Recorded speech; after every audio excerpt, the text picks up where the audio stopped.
ආයුබෝවන් සුබ දවසක් වේවා. විශිෂ්ටත්වයේ යන්න අපිට නිමේෂයකින් අපේ ජීවිතයට ළඟා කරගත එකක් නෙවෙයි. ඉතින් අපි මේ වැඩසටහනේ ආරම්භයක් විදිහට අපි ඉස්සෙල්ලාම කතා කරමු ආනන්ද විද්‍යාලයේ රගර් කණ්ඩායමේ නායකයෙක්ද. සදේව දසනායකයි. ඉතින් අපි වර්තමාන සමාජයේ දැන් මේ සමාජ මාධ්‍ය ශාලා පරිහරණය කරද්දී අපිට වැඩිපුර දකින්න ලැබෙනවා මේ කොළඹ ආනන්දේ රගර් කණ්ඩායම. ඉතින් රගර් කණ්ඩායමේ නායකයා විදිහට සදේව අයියේ මොකද හිතෙන්නේ මේ රගර් කණ්ඩායමේ ක්‍රියාකාරීත්වය පිළිබඳව? කරවිලුවත් මේකට ලොකු ප්ලෑන් එකකට ආවම අපි අවුරුදු 14 පස්සේ A ඩිවිෂන් ඇවිල්ලා මේ ගමනින්න ලොකුවටම අපේ කෝචස්ලා ප්ලෑන් කළා. ඒ හැමදාම ප්‍රැක්ටිස් කළා, හැමදාම ට්‍රේනින් කළා, මාස 6ක් තිස්සේ කළා. මේ ප්ලෑන් එකට අනුව තමයි අපි ගියේ. අවුරුදු ගණන් A ඩිවිෂන් වල ලොකු ස්කෝර් වලට අපි ගොඩක් චැලෙන්ජ් කළා. පළවෙනි මැච් එකේ තිබ්බ සෙන්ට් පීටර්ස් මැච් එක ඒකින් තමයි අපි දුන්න ඒගොල්ලන්ට මාර විදියට ෆයිට් කළා.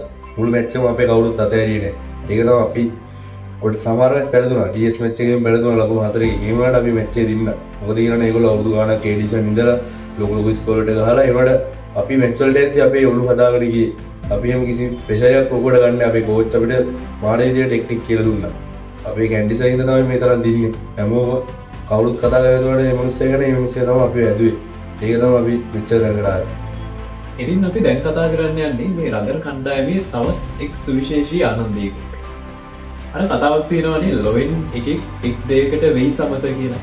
හැබැයි ඒ කියවන වැරදි කියලා පෙන්නපු ආනන්දයෙක් එක්ක තමයි අපි දැන් කතා කරන්න යන්නේ. බාන්ට දේශනයි. ඉතින් අයියාගේ ක්‍රීඩා ජීවිතය ගත්තහම ගොඩක් දේවල් අයියා කරලා තියෙනවා. වර්ණලාභී. ඉතින් කොහොමද අයියා ක්‍රීඩා ජීවිතයේ සියලු දේවල් සමබරව කරගෙන ඉන්නේ? ඇත්තටම මම 2012 ඇත්තටම 2012 මේ 12 ඉස්කෝලේ ඇතුළේ වසරේට ඊපස්සේ දැන් මම ආනන්දියේ. ඉතින් මම එක වසරේ දැන් ස්පෝර්ට් එකක් ඉදිරි කරේ ස්විමින් නවත්තලා පහ වසරේදී ඊට පස්සේ 6 වසරේදී වගේ අපි ක්‍රීඩාව මම කරන්නේ 7-8 වගේ වසරකට ගමු. ඊට 9 වසරේදී මම ශිෂ්‍යවටයක ඉදිරියට ආනන්ද විද්‍යාලයේ ශිෂ්‍යවට කණ්ඩායමකට එකතු වෙනවා. 9 වසරේදී කොරෝනා නම් මම ඒ ප්‍රශ්න නිසා අපි කඳුරුගත වෙන්නේ නැහැ. නමුත් 2022 දී මේ සාජන් අපේ වික්‍රමසිංහ අයියත් එක්ක මම කඳුරුගත වෙනවා මුල්ම කඳුරුගත පිළිවෙල ගන්න අපි. මම ඒක තමයි පළවෙනි යන හැමලුස් කඳුර.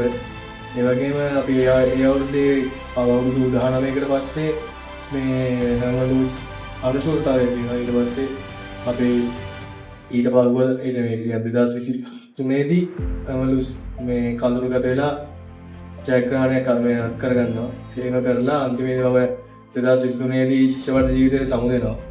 ඊට පස්සේ තමයි මම රග ජීවිතයට ඇතුළු වෙන්නේ. ඊට පස්සේ රග ජීවිතේ මගේ පටන් ගන්න 2024 දී ඒ අවුරුද්දේදීවත් අවුරුදු 17ක පස්සේ කණ්ඩු අයියාගේ නායකත්වය හා මිසල් මුස්ත අයියාගේ නායකත්වය යටතේ එඩිෂන් කියන අපි මේ අවුරුදු 17කට පස්සේ ඒ අවුරුද්දේ ඉදිරි සෙල්ලම් කරලා දැන් අපි 2025 දී තම ගිය ඉස්කෝලේ ගියපේක මොන් චැලෙන්ජ් එකක් කළා. හොඳට ක්‍රීඩා කරමින් යනවා. ඔව් ඉතින් අයියා කිව්වා වගේ අවුරුදු 2ක් ඇතුළත තමයි අයියා මේ රගර් ජීවිතේ කරන්න තියෙන පෙරලින් සියල්ලම කරන්නේ. ඉතින් අයියා මේ අවුරුදු 2 ඇතුළත අයියා කොහොමද මේ රගර් එක්ක මේ තරම් දුරකට සමීප වුණේ කියලා තමයි මතක් කරගන්න. ඇත්තටම මට මුලින්ම කතා කරේ සදේව අයියාගෙන්. ඒ අවුරුද්දේ මට මුලින්ම රගර් ගන්න කතා කරේ සදේව. එයා මට කතා කරලා කිව්වා මේ මම අපි රගර් කරලා බලමු. ඒ ගිය අවුරුද්දේ පුණුවෙන් එක්ක මම ගොඩක් ගිය අවුරුද්දේ සෙල්ලම් කරේ බෙන්ච් එකේ ගහලා මම ඊට පස්සේ මේ අවුරුද්දේ අමිලස ඇවිල්ලා බාබා කියන්නේ මගේ දක්ෂතා අඳුරගෙන එයා ඒ දක්ෂතා ඔක්කොම පුණුවෙන් කරලා මට හොඳ තත්ත්වයකට එන්න උදව් කරනවා. අමිලස මතක් කරන්න ඕනේ අනිවාර්යයෙන්ම. මොකද ඒ සර් හින්දා තමයි මම අද මේ විදිහට හොඳ සෙල්ලම් කරන්නේ ඔක්කොම ඒ සර් හින්දා. ඉතින් මේ දැන් අපි මේ සෙල්ලම් කරන තත්ත්වෙට ඒ සර්ට ගොඩක් ස්තුති වෙනවා. ඔව්. ඉතින් රගර් ක්‍රීඩාව කියන්නේ ඒ සුවිශේෂී ක්‍රීඩාවක්. ඒ ක්‍රීඩාව ක්‍රීඩා කරන්න නම් අපිට ඇත්තටම කිව්වොත් ඇඟේ පතේ හයිය දෙන්න ඕනේ අපේ වචනින් කිව්වොත්. හොඳට කාර්යශූරී ශරීරයක් තියෙන්න. ඉතින් අලුතෙන් මේ ක්‍රීඩාවට එකතු වෙන්න ඉන්න කට්ටිය අපේ ආනන්දියන් ඉන්නවා රගර් ක්‍රීඩාවට ඇල්මක් ගන්න. ඉතින් ඒ රගර් ක්‍රීඩාවට ඇල්මක් ගන්න. රගර් ක්‍රීඩාවට අලුතින් සහභාගී වෙන්න බලාපොරොත්තු වෙන්න ඉන්න ආනන්දියන්ට මොන වගේ උපදේශයක්ද දෙන්නේ ඔයාට දෙන්න ඇත්තටම කිව්වොත් මම ආනන්දික වශයෙන් නැවතුන දවස් 13 වශයෙන් ගන්න 3 වශයෙන් තමයි රයගෙන පටන් ගත්තේ පොඩි කාලේ ඉඳලා. ඇත්තට කියන්නේ දැන් ශ්‍රී ලංකාවේ මේ කාණ්ඩය යටතේ දැන් අපේ කාණ්ඩය ශ්‍රී ලංකාවෙන් අපේ මල්ලිලා ඒ කාණ්ඩය ශ්‍රී ලංකාවෙන්. ඇත්තට කියන්නේ ආනන්දර දැන් අලුත් රග ක්‍රීඩාවක් වගේ දැන් එල්ල දිනා කියන්නේ පළවෙනි ස්ථාන වගේ තමයි ආනන්ද තියෙන්නේ රග ක්‍රීඩාව.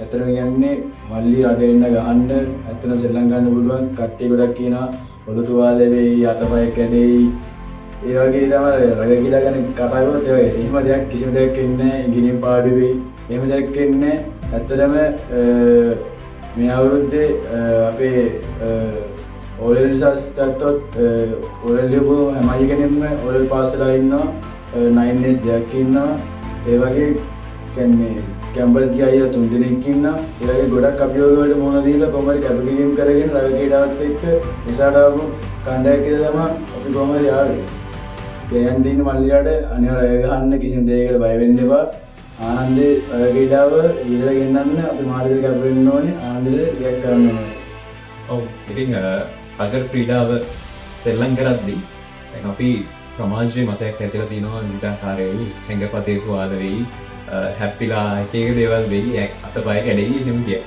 හැබැයි එහෙම නෙමෙයි. රගර් ක්‍රීඩාව කරද්දී ආරක්ෂාව කියන දේ අංකයකට තියෙනවා. ඉතින් අපි ආරක්ෂාව ගැන පොඩ්ඩක් ආරක්ෂාව කියන්නේ අතර ගියොත් ඉන්ජරි එනවා. ඉන්ජරි ආවම අතර අපේ විසින් ඩොක්ටර්ස්ලා බලලා ඉන්ජරි රිකවර් කරගන්න වෙලම අපි ඒ රිකවරිත් එක්ක කියන්නේ ලොකු ඉන්ජරි නෙමෙයි වෙන්නේ එක්ක තුවාල වෙයි එක්ක අතකට මක්කරි මේ වෙයි කියන්නේ පොඩි ඉන්ජරි වෙන්නේ ඒක රිකවරි කරගන්න පුළුවන් මාසයක් ඇතුළත සතියක් ඇතුළත රිකවරි වෙන ඒ තුවාල නම් ඔක්කොම රිකවරි වෙනවා ඉතින් ආනන්දේ කියන්නේ සෑම ගුණාංගයකින්ම සුපෝෂණය වූ පෞරුෂයක්. ඉතින් සදෙව්වයි දැන් රගර් කණ්ඩායමේ නායකයෙක් ඒ වගේම ශිෂ්‍ය විධායක මණ්ඩලයේ ශිෂ්‍ය විධායකයෙක් විදිහට අපි මතක් කරමු මේ වන විට රගර් කණ්ඩායමේ ශිෂ්‍ය විධායකයෙක් කීදෙනෙක් ඉන්නවද කියලා. ඕ දැනට ක්‍රීඩා කරමින් අපේ 7 දෙනෙක් ඉන්නවා. 7 දෙනෙක්. ඒ වගේම තමයි අපි ඒ ශිෂ්‍ය විධායකයින් කවුද කියලා මතක් කරමු. අපි 3 දෙනා දැන්ට ශිෂ්‍ය විධායක මණ්ඩලයේ සිටිනවා. ඒ වගේම අපේ නිසල් චැනල් කොස්තාජියා ගිය අවුරුද්දේ වයිස් කැප්ටන් ප්‍රධාන ශිෂ්‍ය සුපරීක්ෂක විදියට දැන් ශිෂ්‍ය විධායක මණ්ඩලයේ කටයුතු කරනවා. සහ කනිෂ්ඨ ශිෂ්‍ය විධායකයන් ලෙස මම සහ පාර්ථ දිල්ෂාන් සිටිනවා. සහාය ශිෂ්‍ය විධායකයන් ලෙස දෙනෙත් අමිද නිසර පොඩිදුවක්පු සේමල් විමලසූරිය පොඩිදු විභූජ මෙතුළු විජයවර්ධන ඒ මල්ලිලා ටික දැන්ට ශිෂ්‍ය විධායක මණ්ඩලයේ ටික කරගෙන දෙක බැලන්ස් කරගෙන යනවා. ඉතින් අර බැලන්ස් කරන කතාවක් ගැන කිව්වනේ. ඉතින් මේ ශිෂ්‍ය විධායක මණ්ඩලයේ ඉන්න ගම මේ රග්බි ක්‍රීඩාව කරන ගම අයියෝ කොහොමද මේ වැඩ ඔක්කොම එකට සමබරව කරන්නේ? ඔය ඇත්තට අපිට චැනල් එකකින් ලොකු අපේ ප්‍රධාන ශිෂ්‍ය විධායකයන්ගෙන් ලොකු සපෝට් එකක් තියෙනවා. අපි ප්‍රැක්ටිස් කරනවා අපේ ඩියුටි කටයුතු ඩේටි වෙනස් කරගන්න ලොකුට සපෝට් කරනවා. සීසන් කාලේට ලොකු එක්ස්කියුස් එකක් දුන්නා අපිට. මේ ලොකු සපෝට් එකක් මුළු සපෝට් එකම අපි දෙනවා. ඉතින් අවසාන වශයෙන් අපි මතක් කරමු මේ අවුරුදු 17ක කාලයකට පස්සේ රගර් කණ්ඩායම ආනන්ද විද්‍යාලයේ රගර් කණ්ඩායම ඒකාන්තයේ තරඟවදින කණ්ඩායමක් බවට පත් වෙනකම් ආපු ගමන් මගේදී අපේ රගර් කණ්ඩායමට උදව් කරපුවා. අනිවාර්යෙන් මෙහෙම කට්ටිය. අපි යාළුවගෙන මතක් කරමු. ඒක මතක් කරගන්න ඉවරපෙත්තුමාව අපි ඩිවිෂන් ඉන්නකොටත් අපේ ලොකු සපෝට් එකක් දීලා මේ කණ්ඩායමට ගේන්න ලොකු මාර විදිහට සපෝට් කළා. ඊට පස්සේ අපේ MICC අවුරුදු 4ක් විතර කාලයක් තුල අපේ ආනන්ද කණ්ඩායම ඩිවිෂන් ගේන්න මාර විදිහට සපෝට් කළා. හැමතිස්සම පිටිපස්සෙන් හිටියා. එතන අපි මැච් ශ්‍රී ලංකාවට දෙනවා අපේ මාරි කියලා පැද්දෙනවා. මාරි දැන් ආනන්ද රග වෙන ක්‍රවුඩ් එකක් ඇතුලේ ඉන්නවා. ඒ ක්‍රවුඩ් එකේ දිගටම කියන්නේ මැච් බලන්න ඉන්නේ. ඇත්තටම දෙවපෙන් ස්තුතිවන්ත වෙනවා. එතන අවසාන වශයෙන් මේ මාස්ටර් ලබා දුන්න ශිෂ්‍ය විධායක මණ්ඩලයට ස්තුතිවන්ත වෙනවා. ඉතින් අද අපි කතා කරේ මේ අවුරුදු 17කට පස්සේ මුළු ලෝකයක රටක ලෝකයකම කතාබහකට ලක්වුණු ආනන්ද විද්‍යාලයේ රගර් කණ්ඩායම ගැන. ඉතින් තවත් මෙවන්ම වූ සුවිශේෂී දක්ෂතා තියෙන සුදක්ෂයින් සමග අමුවීමේ බලාපොරොත්තු වෙන දැනට මෙම වැඩසටහන මෙතනින් නිමා කරනවා. ඔබ සැමට සුබ දවසක්. ආයුබෝවන්.